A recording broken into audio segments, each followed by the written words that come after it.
working on a 2011 Corolla. Came in for misfire on number 4. We did some testing, found out that the driver for the number 4 coil was sorted out in the PCM.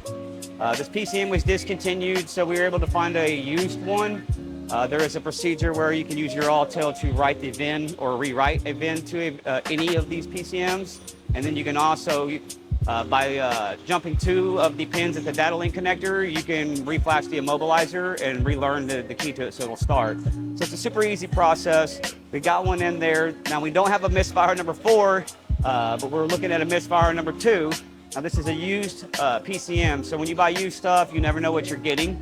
We did not have a cylinder 2 issue last time. So yeah, what we're doing is I've moved plug, I'm fixing to swap coils.